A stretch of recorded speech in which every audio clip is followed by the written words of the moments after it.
Olá, irmãos, graça e paz, tudo bem com vocês? Hoje eu vou desenhar para vocês Romanos capítulo 9. Nós vamos fazer um mapa de Romanos capítulo 9. Eu vou estar desenhando na tela para anotar para vocês. Isso vai servir até como uma introdução para nós fazermos uma live sobre Romanos 9. Só que não pode estudar apenas Romanos 9, tem que estudar Romanos 9, 10 e 11 juntos, como se tudo isso fosse um só capítulo, e de fato é um só capítulo, uma só perícope. Eu sei que são 3 capítulos, mas não pode isolar Romanos 9 dos capítulos 10 e 11. Nenhum texto sequer pode ser pulado, senão cria a heresia calvinista. E é claro que precisa de uma visão panorâmica geral da carta, e eu vou escrever para vocês aqui e vou desenhando e explicando para vocês, tá bom? Então é o seguinte, eu vou desenhar aqui para vocês e vocês vão acompanhando o raciocínio. Primeiramente, vocês podem criar uma linha. Essa é a linha de Romanos. Aí você pode dividir ela em 3 blocos proféticos, mais ou menos assim. Aí, a gente pode dividir aqui em Romanos do 1 ao 8. Depois, não, do 1 ao 7, né? Não, do 1 ao 8, tá certo. Depois do 9 ao 10. Não, do 9 ao 11. E depois do 12 até o 16. Mais ou menos assim. 3 blocos, ok? Ela foi dividida em 3 blocos proféticos. E aí, nesses blocos, vocês podem perceber qual é o tema principal da carta. Eu vou estar escrevendo aqui e mostrando para vocês. O primeiro ponto é sobre a justificação. O apóstolo Paulo vai falar sobre a justificação e tem 4 pontos aqui para a gente trabalhar. O segundo ponto é a salvação. Ele vai estar tratando sobre a salvação dentro dessa carta. E o terceiro ponto a gente pode colocar aqui, vida eterna. Vida eterna, porque é como se um ponto chamasse o outro de fato. Não é? A justificação te leva à salvação e a salvação te leva à vida eterna.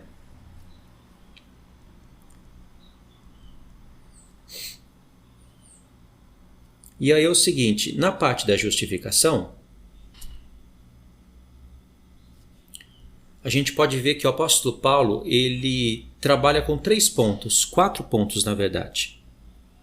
Deixa eu buscar uma outra cor aqui porque vai ficar melhor. 4 pontos na verdade. A gente pode colocar aqui 4 pontos e ele vai falar de obras da lei,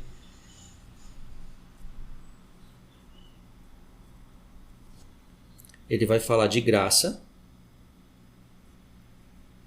justificação pela graça, justificação pela fé e também pelo sangue. Esses 4 pontos aqui, eles se encontram escritos. E a primeira vez que o apóstolo Paulo fala de justificação é justamente pela prática da lei. Eu coloquei aqui obras da lei, mas na verdade é práticas da lei. Pela prática da lei. Obras da lei é o contraste que ele vai fazer. Obras da lei são coisas referentes à antiga aliança, a prática da lei são referentes a obras da nova aliança, que tem que se fazer sim para ser salvo. Tem pessoas que anulam variedades de textos da palavra de Deus, onde mostra que tem obras que são pertencentes à salvação, que o escritor de Hebreus fala, e que se você não fizer, a salvação não vai cair sobre você, ainda que Jesus tenha morrido na cruz. Você tem que confirmar a sua salvação, confirmar a sua eleição. Essas expressões que eu usei são expressões que se encontram escritas. Se eu não me engano, em Filipenses, Paulo fala que a eleição tem que ser confirmada. Deus elegeu, mas se você não confirmar, você não vai fazer parte dos eleitos. Deus já sabe, você não. Então, quando você confirma a sua fé, desenvolve a sua salvação, como Pedro fala, aí você confirma a eleição, e aí a eleição que traz a salvação, né? A eleição que traz a salvação, ela sendo desenvolvida por você, ainda que Jesus tenha morrido na cruz, ela sendo desenvolvida por você, você confirmando a eleição, aí você faz parte dos eleitos. Isso não é contrariar a soberania de Deus, não é contrariar nada. Isso é coisa que Deus decretou. Ele decretou que o homem fosse salvo, não somente porque ele fez e você vai ser salvo e aceitar o sacrifício dele, porque ele te escolheu antes da fundação do mundo. Ele decretou que o homem, com o seu poder de escolha, pudesse aceitá-lo ou rejeitá-lo. E aí sim, quem aceita vai desenvolver a sua salvação. Se você abandonar a fé, se a sua alma se você retroceder, a alma dele não tem prazer em você. É isso que está escrito. E aí você desenvolvendo a sua salvação, você confirma a eleição e a salvação aparece no fim. Pedro fala que a salvação ela vai se revelar no futuro. São coisas que calvinistas não usam. E nem quem é calvinista, eles não costumam olhar para esses textos. Por isso que tem esses 4 pontos aqui que vocês estão vendo na tela. Que nós temos. Elas concordam com a justificação pela obra da lei. Não, pela graça elas concordam.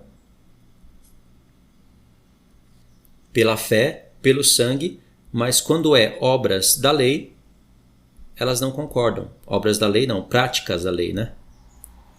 Quando é pela prática da lei, elas não concordam. Mas está escrito, em Romanos capítulo 2 está escrito que a justificação vem pela prática da lei. Claro que não é a lei da antiga aliança, é a lei da nova aliança. Porque para guardar os mandamentos de Deus, você tem que praticar a lei. Mandamentos são lei. E essa é a obra do Espírito Santo, que ele vai escrever na nossa mente. O que é o Espírito Santo escrever as leis de Deus na nossa mente? Te ensinar, fazer você praticar e lutar contra o pecado. Para isso você vai ter que lutar contra a carne, porque é na carne que habita o pecado. Esse assunto está em Romanos 6, 7, 8. São obras. Você vai ter que fazer. Deus, que é soberano, ele decretou que fosse assim que o homem fosse salvo. Porque assim, verdadeiramente, ele aceita. Ele pode aceitar homens que conscientemente aceitaram a ele ou conscientemente rejeitaram. Isso é um Deus soberano. Isso é um Deus que realmente pode todas as coisas. Se ele tem que tirar o poder de escolha para poder salvar o homem, porque seria impossível ele salvar com poder de escolha, então ele não é soberano coisa alguma. Entendeu? Então, voltando aqui para a tela, esse assunto também fala sobre salvação. Salvação tem tudo a ver. Justificação tem a ver com salvação. E isso traz a vida eterna. E aqui a questão da vida eterna. Nós temos que ver textos que falam da vida eterna. Você vai ver também textos da palavra de Deus. Eu vou escrever aqui para vocês. Porque não é apenas buscar um texto para falar de vida eterna. Você tem que buscar todos os textos que falam de vida eterna. Eu separei apenas algum dentro de Romanos. Nem precisa ir para muitas cartas nesse sentido. Então, dentro de Romanos, para falar da vida eterna, nós temos o seguinte, 4 pontos também. Vou tentar desenhar aqui 4 pontos. Nós temos vida eterna, que vai vir por meio das obras. Depois, justiça. Terceiro lugar, santificação. Tudo a ver, né? Um ponto ligado com o outro. Em quarto lugar, graça. Textos onde você vai ler sobre vida eterna vai estar relacionado com isso que eu estou falando. Agora eu vou pontuar aqui e explicar para vocês a relação dessas coisas, porque elas têm relação. Alguém poderia falar, vida eterna é só pela graça de Deus. E tá certo, mas não está escrito só isso, você tem que entender qual foi a proposta da graça de Deus. Graça não é de graça. Foi pago um alto preço pelo sangue do Senhor Jesus. E tem tudo a ver, né? Justificação, que é o primeiro ponto, vocês estão vendo aqui, justificação. Depois, salvação e vida eterna. Tudo isso vai aparecer no fim. Pela fé nós dizemos que fomos salvos, que temos a vida eterna, que fomos justificados. Paulo fala isso, ele aplica isso como se fosse no passado. Fomos justificados. temos a vida eterna no presente. Já fomos salvos, passado. Mas o próprio apóstolo Paulo e Pedro aplica todos esses termos também no futuro. E não é contradição, porque pela fé você aplica agora no presente. E pode até colocar como se já tivesse a perspectiva de Deus e de um eleito de Deus. Mas ainda não se concluiu. Isso pode se perder, salvação pode perder, a vida eterna pode ser retirada de você e você não confirmando a sua eleição, você não vai fazer parte dos eleitos, dos escolhidos, ainda que Deus tenha te chamado. E a questão não é graça evanescente, não é que Deus te chamou para fazer um teatro, um palhaço soberano que faz um teatro com pessoas. Não, Deus está falando algo sério. E aí, a vida eterna, que vocês estão vendo aqui, ela vai ser feita pelas obras. Obras de quem? Primeira obra é de Cristo. Se o Pai não envia o Filho e ele não faz o sacrifício, não teria vida eterna. Primeiramente pela obra dele, mas agora ele quer ver a relação da obra dele, que ninguém poderia fazer, com as suas obras. Por isso que vem justiça. Sim, a justiça do Filho. Mas e aí? Você não tem que praticar obras de justiça para ser salvo? Tem. Quando Paulo fala que nós não somos salvos pelas obras, olha o contexto. Porque esses insubordinados calvinistas não olham. E até pessoas que não são calvinistas costumam não olhar. Elas dizem que não são calvinistas, mas agem como calvinista. Você tem que praticar obras de justiça sim para ser salvo. Senão, você pode adulterar, você pode roubar, você pode matar. Não foi colocado um chip dentro da sua cabeça, como se você fosse uma espécie de robô humano que você foi pré-programado para obedecer. Automaticamente você obedece. Não, você tem esse livre-arbítrio. E é assim que Deus quer salvar os homens. Esse é o desafio. É o mais difícil para Deus. Mas porque Ele é soberano, Ele fez isso. Entendeu? Santificação. Você não tem que estar santo para ser salvo? Será que alguém que não vive em santidade será salvo? Vai ser salvo? Não. Lembra, você não é um robô humano ou um humano robô que Deus te salvou antes da fundação do mundo porque você teve sorte e aí você foi pré-programado para se santificar fazendo obras de justiça. Tá aqui, esses 3 pontos aqui. Todos esses 3 pontos que nós falamos até agora têm a ver com Cristo. Primeiro ele se santifica, faz a obra. Ele vive em santificação por nós. Ele mesmo fala que se santificou por nós. E isso é graça de Deus, para que nós imitemos as suas obras. Então, depois disso vem graça, porque isso é graça de Deus. Ou seja, a graça de Deus, você tem que viver na graça de Deus. Ok, você concorda. Mas a graça de Deus, ela tem que ter a santificação, a justiça e as suas obras. Aí sim você vai estar vivendo em graça. É muito mais poderoso você viver essa vida aqui que Deus propôs. Porque isso daqui são propósitos de um Deus soberano. Ele já sabe tudo. Quem vai viver assim até o fim. E por isso já foi eleito antes da fundação do mundo, porque é na base da sua presciência, e não só presciência. Ele já sabe quem vai viver assim por um momento e vai abandonar. E ele já sabe quem não vai ouvir, nem vai entrar para o Evangelho. São basicamente 3 categorias de pessoas, e o Senhor já sabe tudo. Ele nos deu a saber que Ele já sabe, e Ele nos colocou na palavra de Deus. Ele colocou na palavra de Deus características de eleitos, para que você saiba que você é um eleito. Ou pelo menos você está vivendo como um eleito. A partir do momento que você abandonar o caminho da fé, da retidão e parar de confirmar a sua eleição, Ele não pode fazer nada.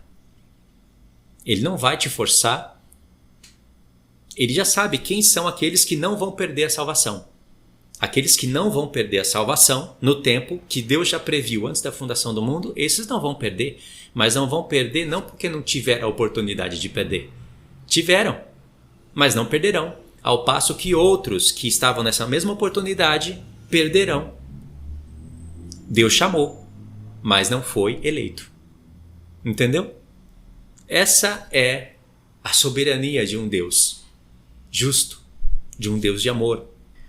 E aí, irmãos, todas essas coisas aqui que nós vimos aqui em cima, elas têm a ver com o seguinte: obras da lei, vou escrever aqui, obras da lei e graça.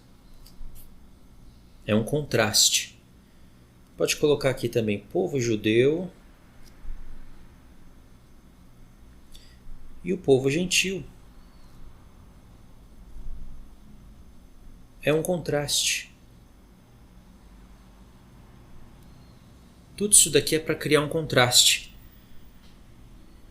É o que está dentro do bloco do 1 ao 8. Paulo quer explicar justificação, salvação, vida eterna, que Deus, pelo seu propósito, o que ele já havia escolhido, na verdade, antes da fundação do mundo, era também salvar as nações. Não por intermédio da antiga aliança. Os gentios não precisariam passar por todas as obras da lei e viver no modelo da antiga aliança para ser salvo. É esse o combate, o bom combate que Paulo está travando.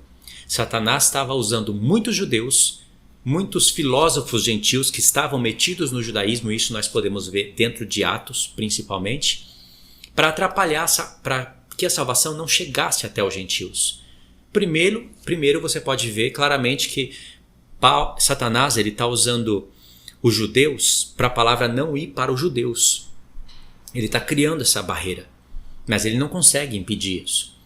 Depois a palavra começa a se espalhar para judeus, e aí os judeus estavam vivendo num tempo de transição de alianças, tinha templo, tinha todas aquelas questões. Eles não iriam entender as coisas da nova aliança de uma hora para outra. Eles estavam sendo ensinados pelos apóstolos. Tiago, Pedro, João, principalmente Tiago e Pedro, eles estavam lá em Jerusalém para administrar isso para os judeus. As sinagogas dos judeus, que era pregado somente Moisés, eles estavam tentando transitar eles da antiga aliança para a nova. Mas judeus não poderiam parar de fazer as suas questões. Paulo está cuidando de tudo isso, ele está desvinculando o judaísmo do cristianismo, explicando para os romanos todas as questões que poderiam ser levantadas pelos judeus. Paulo já estava acostumado com os ataques dos judeus, deles contrariando todos os seus ensinos, então desde o início da carta, Paulo vem aplicando defesas no evangelho e até mesmo no seu ministério. Isso os calvinistas não levam em conta. Por isso que quando eles chegam aqui no capítulo 9, eles isolam o capítulo 9 do capítulo 10, ou pegam somente alguns textos que eles acham conveniente para a sua linha, basicamente não leem o capítulo 11 e focam só em Romanos 9. Aí cria-se a heresia calvinista. Vê bem, isso começou com um padre. Essa heresia calvinista começou com um padre católico. Depois foi esquematizado, pensado, sabe? Foi sistematizado por João Calvino. Um louco, um lunático. Pior dos piores da exegese. E aí, em Romanos 9, eu vou marcar aqui alguns pontos para a gente estudar. Seguinte. Ponto número 1. Paulo vai explicar a história de Israel. Ele tem que contextualizar tudo. A história de Israel. Ele vai contextualizar. Tem que falar isso para os romanos. É um bloco diferente. Romanos do 9 ao 11 é um bloco diferente. São assuntos diferentes. Pelo menos um pouco diferente do que ele está tratando em Romanos do 1 ao 8. Você tem a sensação que Romanos 9, ele começa a falar de Israel, ele começa a falar a pegar os patriarcas para usar como tipologias. O próprio Deus criou tipologias para falar de salvação de nações. E os judeus iriam ficar enciumados. Paulo entendeu isso. Por isso que questões em Romanos 9, que fala de endurecimento de coração,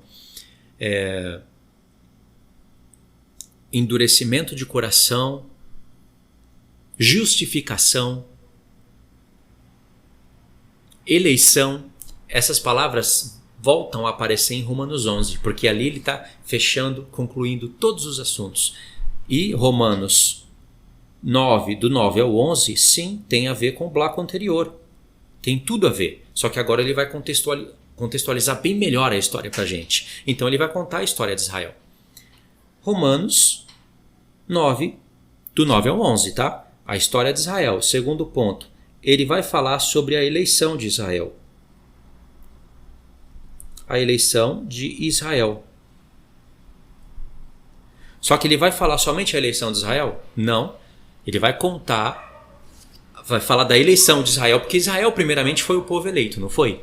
E se você prestar atenção no que Deus fala sobre eleição lá em Êxodo, porque Israel foi um povo eleito dentre todos os povos, só que você derruba toda a linha calvinista por terra.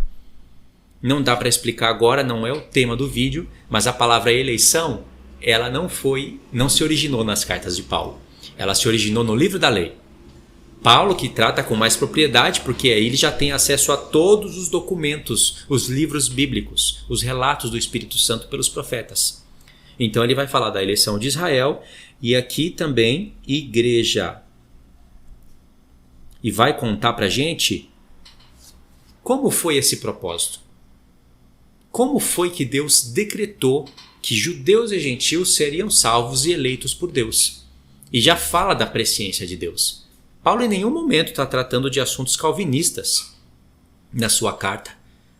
Muitos reformadores pensam que Paulo é um calvinista, é um reformador, e ele está apresentando ali para os romanos, para os judeus, a reforma, e aí Paulo está se propondo a provar que Deus soberano, ele mata quem ele quer, salva quem ele quer, não depende de você querer, Deus endurece quem ele quer e não pode reclamar se alguém falar que isso é injusto, não pode discutir com barro.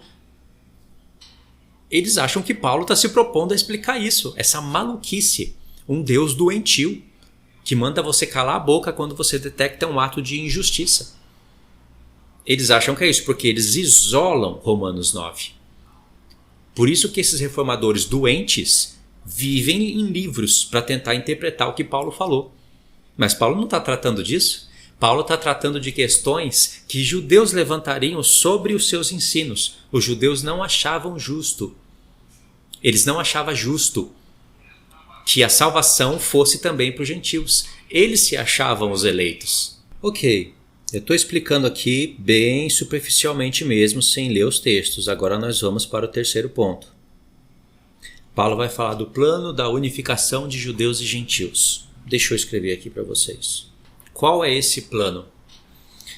Justamente esse texto aqui, ele vai aparecer em Romanos 9 a partir do verso 22, que é exatamente o ponto onde qualquer calvinista que está expondo Romanos 9, eles param de ler. Porque lá em Romanos 9, a partir do verso 22, Paulo ele vai mostrar qual é o objetivo dele desde Romanos 9, verso 1. Na verdade, sabendo que os blocos estão relacionados. Paulo mesmo, se pudesse ler as suas cartas, ele iria ver que em Romanos 9 ele começou um assunto mais evoluído. Ele evoluiu o assunto para a escatologia. Claro que tem a ver com o que ele escreveu desde o início da carta. Mas Paulo iria ver. E lá em Romanos 9, a partir do verso 22, já tem textos que Paulo mostra qual é o propósito dele. De falar de Abraão, Isaac, Jacó, Ismael, Edom, eleição, da dureza de coração de Faraó, etc, etc. Mas os calvinistas não leem isso. Eu não vou ler isso para vocês aqui, é claro, eu estou construindo um raciocínio panorâmico de uma visão geral. Mas eu não vou ler isso aqui agora, eu vou ler em outros vídeos. E esse seria o terceiro ponto aqui dentro desse raciocínio. O quarto ponto. Paulo vai falar da salvação de todo Israel. Isso se encontra lá em Romanos 11.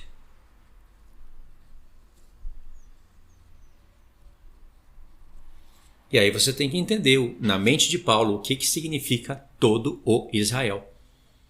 Ele fala que tem que entrar a plenitude dos gentios. E essa questão de plenitude dos gentios é um termo que surgiu lá no livro da lei também.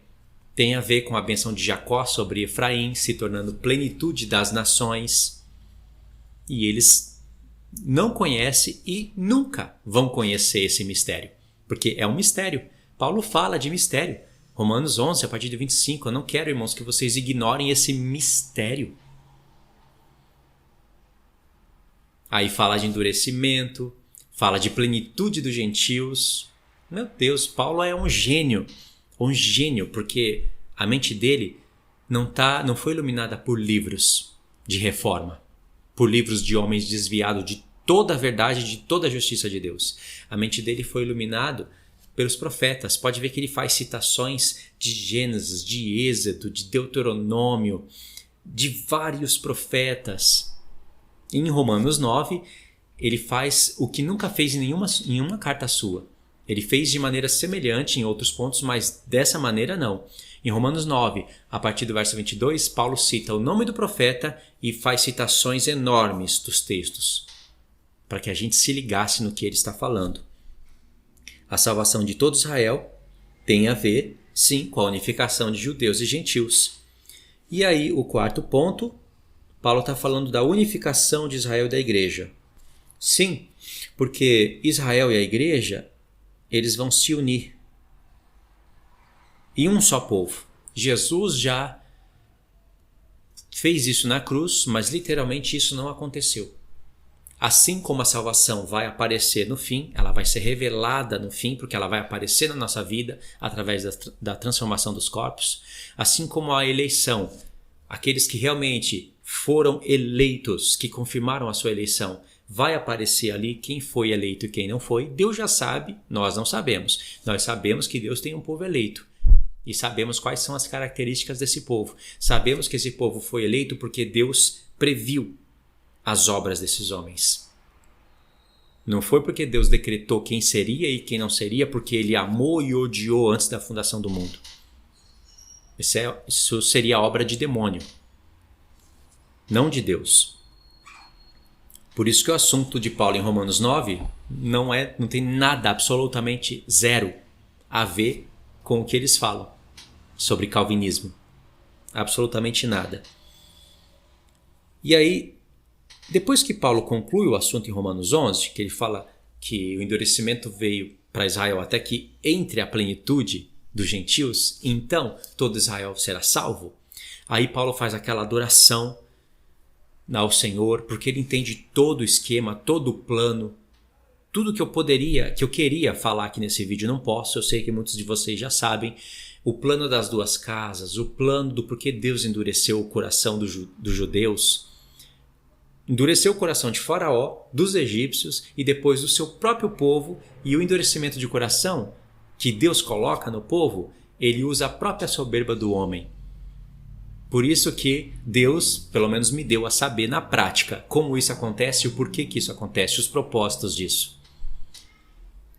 Até Faraó teve oportunidade de se arrepender e muitos egípcios que tiveram seus corações endurecidos tiveram a oportunidade de se arrepender, ao passo que outros, tendo essa oportunidade, se arrependeram, entraram para fazer parte do povo de Israel e poderiam ser chamados como eleitos. Sabia? Não sabia não, né? Porque não leu o livro da lei, né? Mas muitos egípcios poderiam ser chamados de israelitas. Eles poderiam ser considerados... Poderia não. É lei, deveria ser considerado como eleitos, como parte do povo. Não eram originais do povo de Israel, não se originaram, mas era para ser considerado. Se alguém apontasse o dedo falando você não é israelita, seria pecado. Porque a lei de Deus disse, vai ser considerado como natural. Uma lei haja para todos. E aí dos capítulos 12 ao 16, Paulo ele vai concluir todo o assunto para a gente. Aqui dos capítulos 12 ao 16. ele vai falar coisas que, claro, elas têm que estar relacionadas com todos os blocos, tanto com o que está aqui como com o que está aqui. Por isso que assuntos como circuncisão voltam a aparecer. Em Romanos 15, você vê, ele não concluiu tudo. O que faltava concluir, ele vai começar a concluir aqui. Então ele vai dar aqui instruções para a igreja. Deixa eu colocar aqui instruções para a igreja. Eu ainda não consigo escrever e falar ao mesmo tempo. Com o tempo eu vou conseguir praticar isso. Primeiro ponto, que instruções? Todo tipo de instrução para a igreja. Ele já não vai ficar em assuntos escatológicos, o mais grosso passou e agora ele vai... O que o Espírito Santo iluminou a ele para escrever no final da carta são as coisas que iriam fechar todas as brechas. Instruções para a igreja, ele vai concluir os assuntos sobre os blocos 1 e 2. Então tá, eu vou escrever aqui, né? Blocos 1 e 2, para ficar mais fácil. Blocos 1 e 2. Que blocos são esses? Blocos 1 e 2. Aí Paulo vai começar a concluir todos os assuntos do primeiro bloco e do segundo bloco. Ou seja, do que vocês estão vendo aí na tela, do 1 ao 8 e do 9 ao 11. Blocos 1 e 2. Terceiro ponto. Paulo ele vai finalizar de uma vez por todas todos os seus assuntos. Ok? Qual é o assunto principal? O assunto principal é falar de justificação. Justificação. Não por obras da lei. Aí o apóstolo Paulo, claro, ele vai ensinar o que é lei, o que é justificação. Ele vai ensinar tudo isso. E aí ele quer trazer a unificação de judeus, gentios. Judeus e gentios unidos em uma aliança eterna. Aliança eterna. Ok? Escrevi aqui rapidinho para vocês. E aí ele vai começar a finalizar tudo. Esse daqui, irmãos, é mais ou menos uma visão panorâmica de Romanos. Eu sei que demorou um pouquinho para eu desenrolar o assunto porque eu escrevi tudo na hora e eu não estou com prática ainda para isso, mas é assim.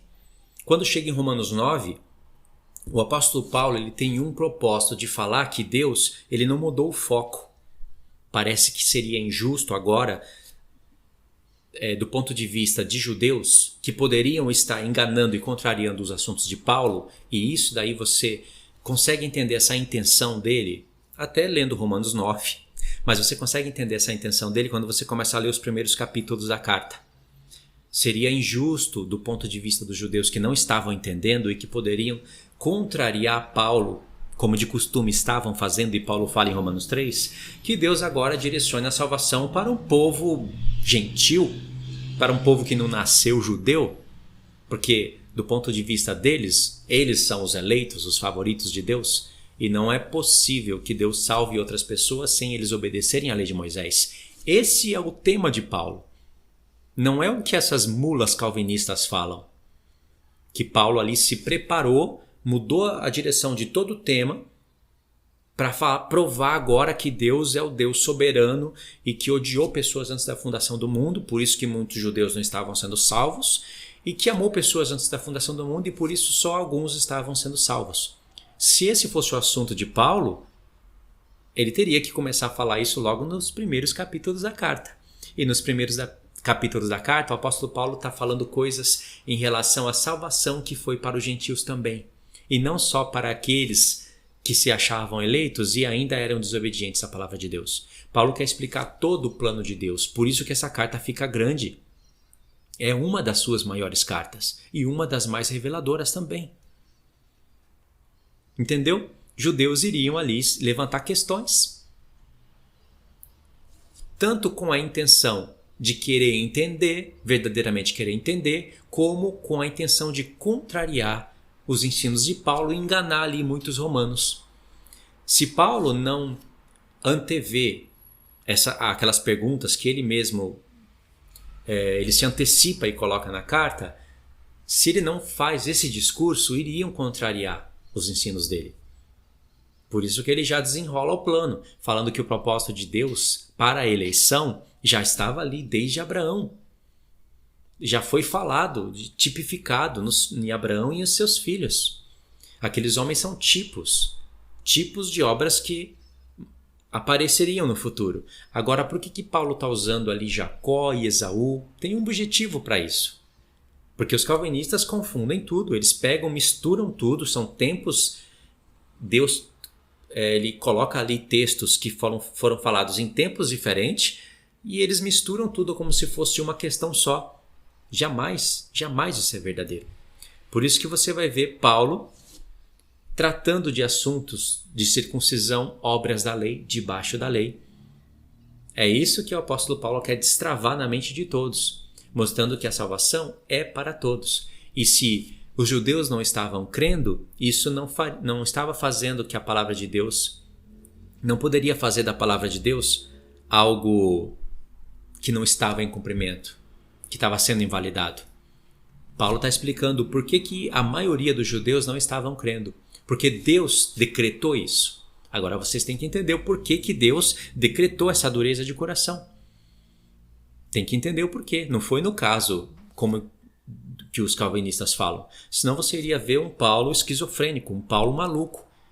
Um Paulo que entendeu que Deus decretou, odiou aqueles judeus antes da fundação do mundo, decretou que eles não crescem e ao mesmo tempo levanta apóstolos e profetas para chamarem eles para o arrependimento, mas ao mesmo tempo opera para eles não se arrependerem, e quem questionar isso, Paulo manda calar a boca, e Paulo mesmo fala que desejaria ser separado de Cristo, para que eles alcançassem a salvação, como está em Romanos 10.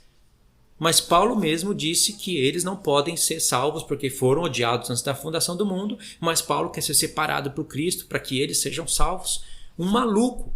Paulo seria um maluco, de fato Paulo seria um calvinista. Mas não é esse o assunto. Então, esse assunto aqui está preparando vocês para a gente estudar Romanos 9, talvez em uma live, vai ficar bom, onde eu não vou ficar tão preso em ter que escrever as coisas que eu estou escrevendo aqui, vou poder raciocinar melhor e ler vários textos para os irmãos. E ainda tem uma parte 2 aqui desse vídeo que eu quero fazer no mesmo modelo, tá bom?